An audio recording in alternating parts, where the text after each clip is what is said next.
மக்களே, நம்ம இன்றைக்கி என்ன பார்க்க போகிறோன்னு பார்த்தீங்கன்னா, எறா தம் பிரியாணி தான் பார்க்க போகிறோம்.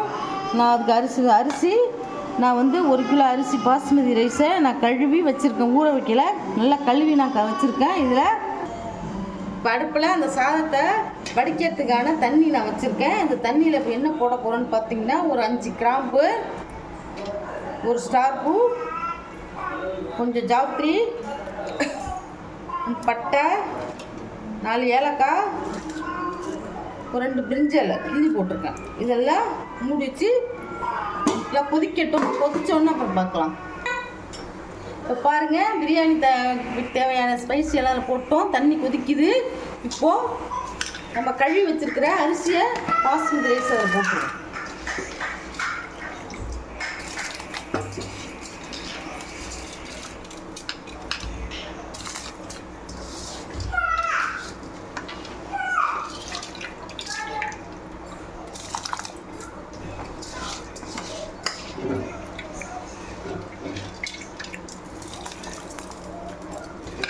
இப்போ ரைஸ் எல்லாம் போட்டோம். இதை வந்து இந்த அரிசி என்ன செஞ்சுக்கிட்டோம்னா அரை வேக்காடு வந்தோடனே நம்ம வடிகட்டி தனியாக எடுத்து வச்சுக்கணும். அடுத்தது என்னன்னு பார்க்கலாம். இங்கே பாருங்கள், நான் சொன்ன மாதிரி புதினாவை நான் நல்லா காய வச்சு எப்படி எடுத்து வச்சுருக்கேன் பாருங்கள். இந்த புதினாவும் கொஞ்சம் இந்த அரிசி கொதிக்க அரிசியில் போட்டுடலாம். நீங்கள் காய வச்சு இது மாதிரி எடுத்து வச்சுக்கிட்டிங்கன்னா கெட்டு போகாது. அப்படியே ஒரு பாட்டிலில் போட்டு நம்ம ஃப்ரிட்ஜில் வச்சுக்கலாம். ஆனால் ஃப்ளேவர் மாறவே மாறாது, அந்த ஃப்ளேவர் அப்படியே இருக்கும். நான் அதையும் போட்டிருக்கேன்.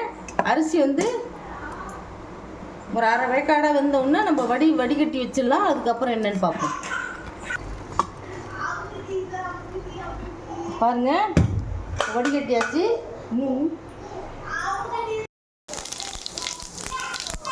2 பச்சை மிளகாய், ஒரு 3 பெரிய சைஸ் வெங்காயம் அரிஞ்சு நைஸாக வச்சுட்டு அது மாதிரி போட்டுக்கோங்க.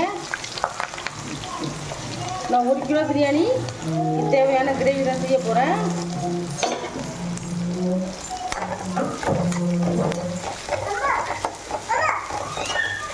நல்லா வதக்கிக்கலாம். இப்போ பாருங்கள், வெங்காயம் நல்லா வதங்கி வந்துருச்சு. இந்த ஸ்டேஜில் நம்ம தேவையான இஞ்சி பூண்டு பேஸ்ட் போட்டுக்கலாம். ஒரு 4-5 டீஸ்பூன் போட்டுக்கலாம்.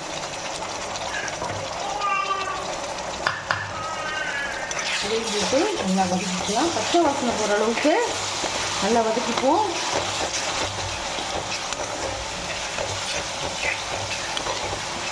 நான் 1 கிலோ அரிசிக்கு 100 கிராம் நெய்யும் 100 கிராம் எண்ணெயும் ஊற்றிருக்கேன்.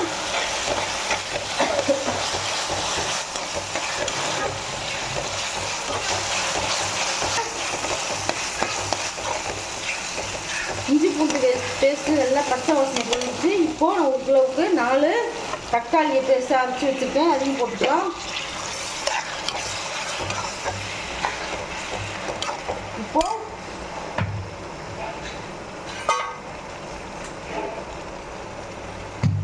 தேவையான உப்பு போட்டுக்கலாம்.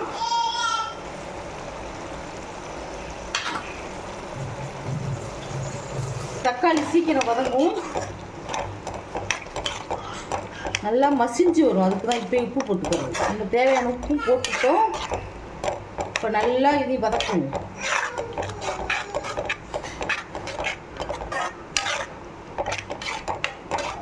இதெல்லாம் நல்லா வதங்கி எண்ணெய் பிரிஞ்சு வரணும். நல்லா பாருங்க, இப்படி தக்காளி உப்பு போட்டோன்னு மசியுது பாருங்க.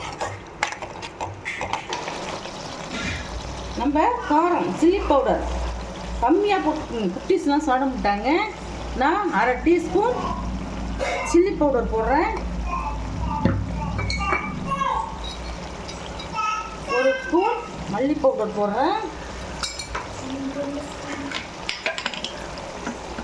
அரை ஸ்பூன் மஞ்சள் பவுடர் போடுறேன்.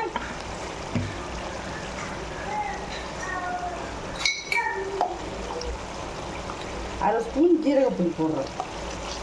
போட்டு எல்லாத்தையும் வதக்கிக்கணும். 1 ஸ்பூன் கரம் மசாலா போட்டுக்கிறேன். ஊற்றலாம். நல்ல டேஸ்ட் இருக்கும்.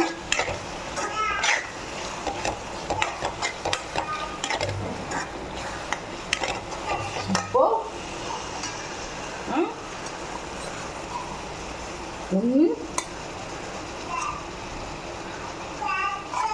2 டேபிள் ஸ்பூன் கெட்டி தயிர் போட்டுக்கிறேன். தயிர் போட்டுக்கலாம். இவ்வளோ அருமையாக இருந்துச்சு பாருங்க.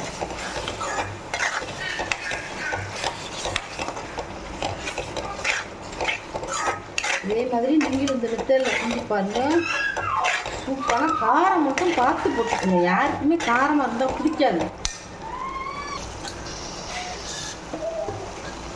4 கிலோ இறாவை போட்டுக்கிறேன்.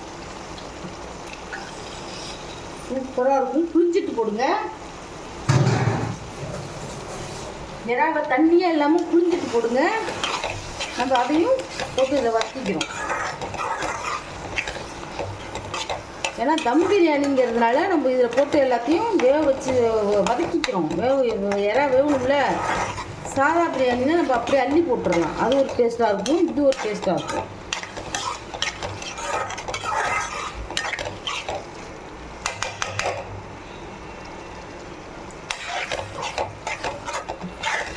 இப்போ பாருங்கள், இறா கிரேவி பிரியாணிக்கு ரெடி ஆகிடுச்சு. இப்போ அடுத்தது என்ன செய்யணும்னு பார்க்கலாம்.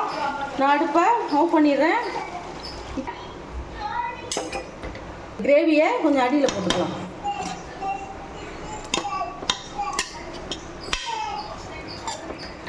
கிரேவி அடியில் போட்டுக்கலாம். உதிரியாக சாதம் வடிச்சிருக்கேன் பாருங்க. நம்ம கொதிக்கிற தண்ணியில் இந்த ஸ்பைசிலாம் போட்டு ஒரு டேபிள் ஸ்பூன் ஆயில் போட்டு பாருங்க. கடை வந்து பாருங்க. இதெல்லாம் எடுத்துடலாம். இந்த பிரிஞ்சி இலை இதெல்லாம் எடுத்துருவோம். இந்த ஜாவித்திரி புதினாலாம் கிடக்கும். இது அப்படியே இந்த ரைஸை பருப்பு விடுவோம்.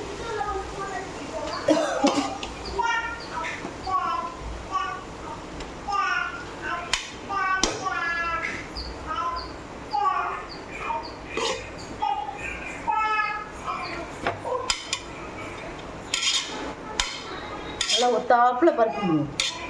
இப்போது பருப்பிட்டோம்.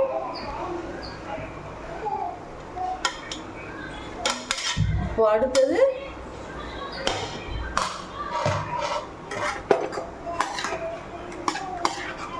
அதே மாதிரி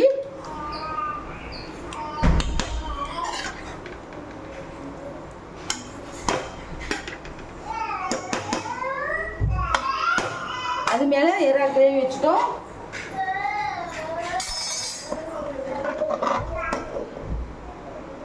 இப்போ அது மேலே ரைஸ் வைக்கலாம்.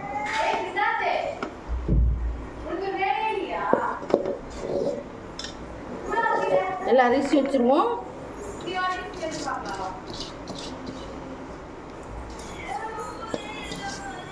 பாருங்க, எல்லா ரைஸும் மீதி கிரேவி வச்சுருவோம்.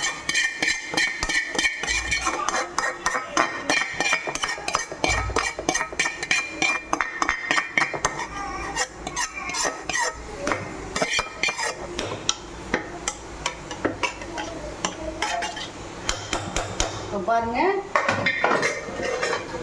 போட்டு குக்கர் மூடி வச்சிடலாம்.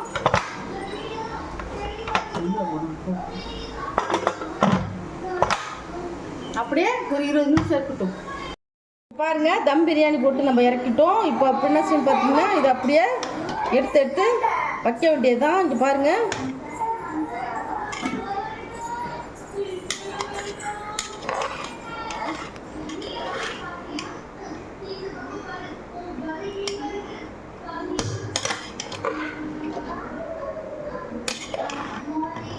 பாருங்க, இப்படியே எடுத்து நம்ம